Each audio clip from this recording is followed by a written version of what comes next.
Kita tidak mau dibodohi lagi, kita tidak mau diadu domba lagi. Kita mau sejuk, mandat rakyat ada di kita. People's power ada di kita. Jangan pernah salah hitung. Kita akan bersama-sama menghilangkan kemiskinan dari bumi Indonesia. Kita bersama-sama akan menghilangkan korupsi dari bumi Indonesia. Kita akan menjaga setiap rupiah uang rakyat harus sampai ke rakyat. Itu tekad kita. Uang rakyat harus kembali lagi kepada rakyat. Saya sangat suka sekali kalimat yang beliau ucapkan tersebut. Seperti yang kita tahu, Bapak Prabowo adalah orang yang patriotik atau cinta tanah air, gitu ya. Pak Prabowo juga orang yang kurang suka dengan asing. Ya, yang menurut saya perkembangan zaman di Indonesia saat ini dipengaruhi atau dikuasai oleh negara lain. Ada beberapa sektor. Ya. Negara lain mengambil untung dari rakyat Indonesia, namun buntung untuk rakyat Indonesia itu sendiri. Karena hasil dari bisnis tersebut dibawa ke luar negeri, bukan untuk rakyat Indonesia lagi. Ya, ada teknologi yang menjerumuskan masyarakat kepada kesengsaraan dan kemiskinan. Ya, dan saat ini belum ada solusi yang benar-benar mengatasi hal tersebut. Judi online contohnya. Ya, itu satu. Yang kedua, pinjaman online. Contohnya juga. Ya, kenapa seperti itu? Karena ada yang bunuh diri karena judi online. Ada yang membunuh seseorang karena judi online. Sama juga dengan pinjol. Ada yang bunuh diri karena pinjol, ada yang membunuh juga karena pinjol. Ya, itu teknologi yang menjerumuskan masyarakat kepada kesengsaraan dan kemiskinan saat ini di Indonesia. Ya. Jika OJK memang benar-benar sibuk, tidak memiliki waktu untuk melihat rakyatnya atau SDM yang memakai produk yang disetujui oleh OJK-nya sendiri, ya, OJK tidak bisa menutup semua pinjol, maka kalau menurut saya perlu wewenang dari Presiden, yakni Pak Prabowo tersebut, untuk menstop kesengsaraan dan kemiskinan rakyat Indonesia, agar tidak ada lagi korban yang berjatuhan. Ya, orang yang mau gagal bayar itu takutnya setengah mati. Saya merasakan sama seperti Anda. Ya, peringatan darurat tidak hanya tentang demokrasi atau acara pemilihan kepala daerah saja. Tetapi peringatan darurat pun bisa jadi ada seorang ibu yang memiliki 5 orang anak, yang mana untuk memenuhi kebutuhannya dia pinjam ke pinjol. Lalu karena tantangan ekonomi yang sangat berat itu, ibu ini akhirnya nggak bisa bayar dan terjerat pinjaman online. Oke, ditagih dengan kasar, dipermalukan, psikisnya diserang, dan lain-lain. Ya, entah mungkin ibu ini akan menjual harta satu-satunya, yaitu rumahnya, lalu dia itu ngontrak agar bisa melunasi semua pinjol-pinjolnya agar tidak diserang lagi. Itu menurut saya adalah peringatan darurat juga. Ya, peringatan darurat juga mungkin termasuk rakyat butuh banyak lapangan pekerjaan, bukan banyaknya pinjaman online. Ya, sampai 98 pinjaman online legal. Kayaknya kita lebih butuh banyak lapangan pekerjaan. Ya, kalau pinjol ada sampai 98 itu kayaknya kita berbicara tentang bisnis. Ya, bukan ke masyarakat. Oke. Lalu peringatan darurat juga mungkin ketika ada yang bunuh diri karena pinjol, tapi tidak ada hal yang berarti untuk menyelesaikan perkara tersebut. Ya, waktu menelan dan menghapus perkara tersebutnya ditelan oleh waktu, karena mungkin saking tidak ada tindakan yang konkret untuk menyelesaikan hal tersebut dan banyak lainnya. Ya. Nah, jika pinjol ditutup, maka satu masalah di Indonesia sudah selesai. Para pejabat dan yang lainnya tidak perlu mikirin masalah pinjol-pinjol lagi. Masyarakat pun tidak akan menjadi korban lagi. Oke, kita semua menaruh harapan pada Bapak Prabowo untuk membuat Indonesia menjadi lebih baik lagi. Oke. Nah, sekarang saya ingin Anda semua memahami hal ini. Dari kacamata hukum tuh apa yang mesti dilakukan atau apa yang bisa dilakukan kalau orang sudah terjerat pinjol, apalagi pinjol ilegal? Pertama, pinjol itu hampir tidak pernah gugat perdata. Nggak pernah gugat perdata. Ya, dia selalu pakai debt collector. Pinjol itu tidak pernah gugat perdata. Dia pakainya debt collector. gitu. Jadi Anda tidak akan digugat ke pengadilan, masuk ke pengadilan. Itu tidak akan terjadi. Oke? Karena pinjol menaruh powernya itu di debt kolektornya. Kenapa? Sebuah perusahaan pinjol tidak mau memperkarakan Anda, tapi malah menaruh powernya di debt kolektor. Jawabannya, karena yang pertama, yang namanya orang yang tidak bisa bayar pinjol atau gagal bayar di pinjol itu, nggak bisa dipenjara. Ya, nggak bisa dipenjara. Mereka sudah tahu itu. Anda nggak bisa dipenjara karena galbay itu. Ya, sudah ada pasalnya. Pasal 19 ayat 2 yang berisi tidak seorang pun bisa dipidana penjara karena ketidakmampuannya membayar hutang. Ya, jadi ibaratnya ngapain perusahaan pinjol repot-repot ke pengadilan menuntut Anda tapi tidak menghasilkan apapun.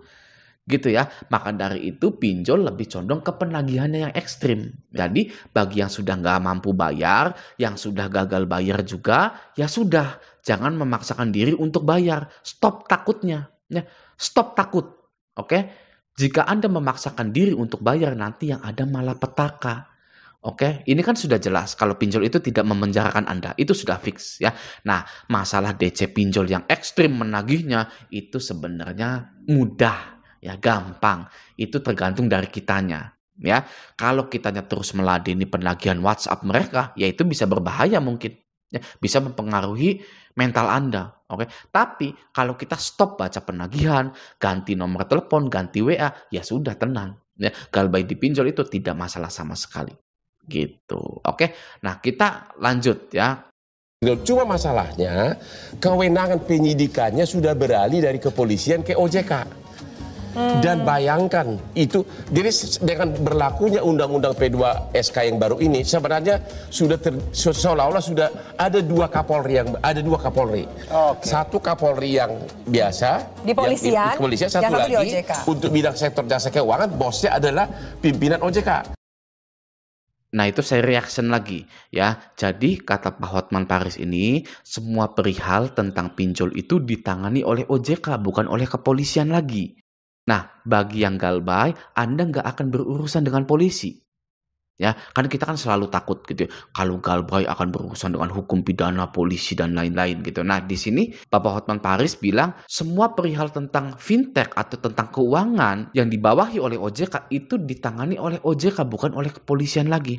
Gitu ya. Jadi bagi yang galbay nih ya, Anda nggak akan berurusan dengan polisi. Oke, tapi bagi para investor, misalkan ada kejahatan uang di perusahaan keuangan yang dinaungi oleh OJK, maka kayaknya nggak bisa lapor ke polisi. Ya, lapornya itu ke OJK. Gitu ya, contoh Anda investasi 1 miliar ke Kredivo, ke Akulaku, ke EasyCash dan lain-lain. Nah, ternyata Kredivonya, Akulakunya fraud, melakukan pemalsuan gitu. Uang Anda hilang 1 miliarnya. Nah, itu Anda lapornya ke OJK, nggak bisa lapor ke polisi. Nah, nggak enaknya itu di investornya. Gitu ya, sama mungkin di penagihannya. Misalkan penagihannya ini sudah keterlaluan gitu. Nah, Anda hanya bisa lapor ke OJK. Gitu ya, tidak bisa lapor ke polisi. Itu nanti OJK yang menindak. Gitu. Oke? Kita lanjut lagi ya. Intinya adalah bagaimana agar orang tidak tertarik menanamkan uang di pinjol. Caranya adalah kalau saya uangnya itu agar jangan kembali. Kalau orang udah duitnya tidak kembali, maka dia akan malas berinvestasi. Ya, betul. Caranya bikin undang-undang yang mengatakan bahwa semua pinjaman pinjol yang bunganya melewati persentase ini batal demi hukum.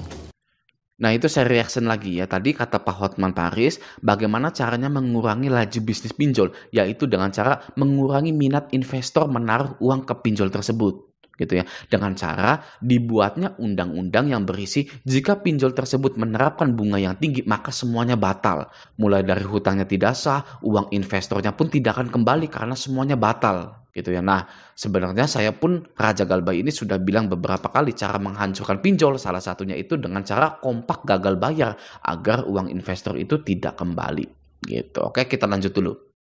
Kalau pinjaman pinjol, lu mau ngapain pun nggak akan bisa mencegah orang untuk pinjam. Orang sekarang ini aja udah ratusan orang sampai jual ginjal ke Kamboja.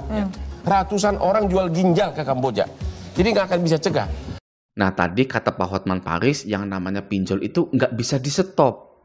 Karena itu kebutuhan. Ya, tadi Pak Hotman bilang orang Indonesia bersedia menjual ginjalnya ke Kamboja hanya untuk makan. Ya, ginjal aja dijual, apalagi cuma pinjam ke pinjol. Ya pasti pinjam. Orang-orang Indonesia ini ya nggak mungkin bisa dicegah yang namanya pinjol itu. Ya, jual ginjal pun dilakoni, dijabani. Gitu ya, apalagi cuma minjol gitu kan. Nah, maka dari itu kurangilah minat investor menaruh uang ke pinjol agar bisa bangkrut karena tidak ada yang mau lagi invest ke pinjol gitu. Nah, jadi menurut saya pribadi ilmu yang bisa kita ambil dari video kali ini adalah gagal bayar di pinjol itu kita hanya akan berurusan dengan debt kolektornya saja. Tidak akan berurusan dengan gugatan pidana, gugatan perdata, dan lain-lain. Kita hanya berurusan dengan debt kolektor saja. Ya, yang mana jika kita berurusan dengan debt kolektor, berarti kita bisa menghindari debt kolektor tersebut. Ya, sudah sering saya bilang bahwa cara terampuh dari gagal bayar di pinjol agar Anda tidak ketakutan itu adalah menghindari penagihan dari DC-DC pinjol. Gitu. Oke, jadi aman ya gagal bayar di pinjol menurut kacamata hukum. Oke. Nah, semoga kita semua di sini dihindarkan jauh-jauh dari hal-hal tersebut seperti jual-jual ginjal tersebut. Ya, semoga kita semua selalu mendapatkan rezeki, uang yang cukup untuk memenuhi semua kebutuhan kita. Semoga usaha-usaha kita yang kita lakukan tiba-tiba sukses di bulan ini, kita dapat keuntungan yang banyak. Amin ya rabbal alamin. Oke, nah semoga video ini bermanfaat. Sampai jumpa di video selanjutnya.